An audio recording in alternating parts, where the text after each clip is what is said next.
So this is for you. Oh, actually, you have to hit it. I signed it, so I'm just issuing it too. Do you all realize that something doesn't make sense here? That we're talking about the Constitution and you're completely overriding it? Do you realize that? Since when does mandates like these have more power and authority than the Constitution that was written for the protection of Canadians? We're not here to argue with you. No, Our job is to issue with this ticket. I just hope once you all leave, once this is all said and done, once you all leave, I want all of you to think about that. You're enforcing something that goes against the Constitution. Please think about it. If you had one message for Brian Pallister, if you had one thing you could tell him, he's in those doors right now, what would it be? It would be to give us equal treatment as to other places that are able to be open, and to uphold and protect our constitutional rights for religious freedoms.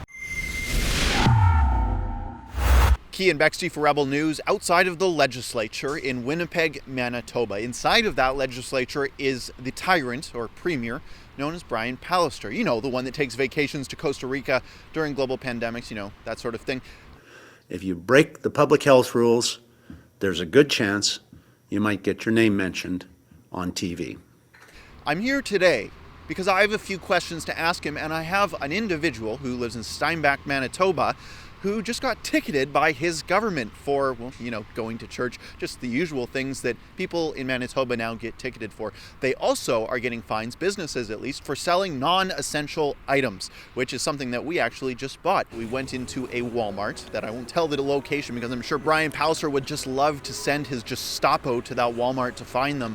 I went and I bought a Christmas card, which is now deemed non-essential by Brian Pallister. In fact, most of the things that have been deemed non-essential is anything that has a hint of festiveness to it. If it's a little bit too colorful, mentions Santa Claus, mentions Christmas, well, you're not allowed to buy it, unfortunately, here in Manitoba. That didn't stop us, though. We went to a self-serve checkout, and we broke the law.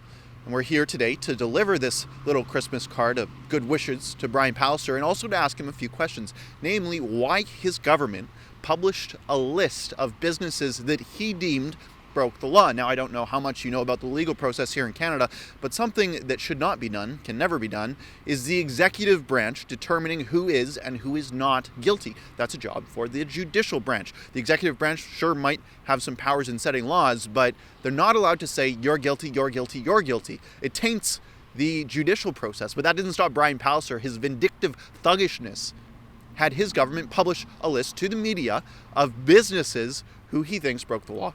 That is a big problem, and we're going to ask him about it. We're going to ask him why he did that.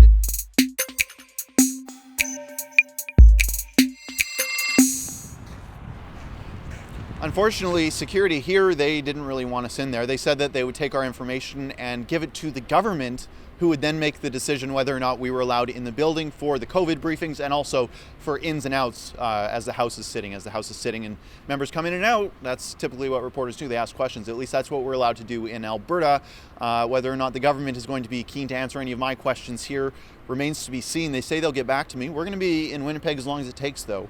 I really want to get this card to Brian Pallister, but right now we have an interview with an individual who's been ticketed, given thousands of dollars in fines by Brian Pallister's government. The police actually came to his house late at night with a squad to intimidate, harass, and ticket this individual.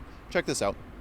I'm drawing very close similarities to the Gestapo in Germany. I'm from Germany. My ancestors are from there. And what you're doing is very similar. Enforcing laws that are making the citizens vulnerable. So I'm living outside of town, so in the country. We're about on a 2.5 acre lot.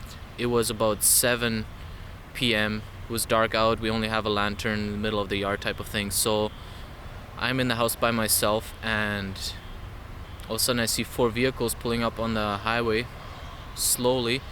And I'm wondering, where are they going? I couldn't tell who they were, and then I saw them all pull onto the driveway, and then I was starting to suspect that it was enforcement. So there were 2 cruisers and 2 health official vehicles. and in total there was 5 people coming to my door. Were you born in Canada? No, I was born in Germany. And I remember you mentioning something in the video that it reminded you of something. Can you explain what you meant? So I told them that in the way how they were enforcing laws that are against the Constitution, it reminded me of the Gestapo Germany situation type of thing, where they were harassing people, intimidating, and so on and so forth. People might say that that's an over-exaggeration, that how could the Gestapo be in Canada? But it seems like this is becoming more and more common. Breaking up protests, breaking up gatherings, and infringing on people's constitutional rights, whether it's freedom of assembly or freedom of religion. Your tickets that you were given were because you were practicing your religion. Do you think those tickets are unconstitutional? I do believe that those tickets are unconstitutional, and like I said, we had that rally protest type of thing. When they asked me I asked them what I was being fined for, and they said a gathering, and I looked at them and said, you know very well that it was a protest. And the police officer got involved and said, well, it can have different wording, different meanings. And then I looked at the officer and I said, please be honest and tell me, was it a gathering or was it a protest? And he couldn't answer me. Why do you think they didn't give these same tickets to Black Lives Matter just a few months ago? You know, that's a good question. There was a Black Lives Matter rally actually over here with some news said 10,000, some said 15,000. And as far as I know, nobody got fined or in any kind of harassment situation. If you had one message for Brian Pallister, if you had one thing you could tell him, he's in those doors right now, what would it be? It would be to give us equal treatment as to other places that are able to be open, and to uphold and protect our constitutional rights for religious freedoms.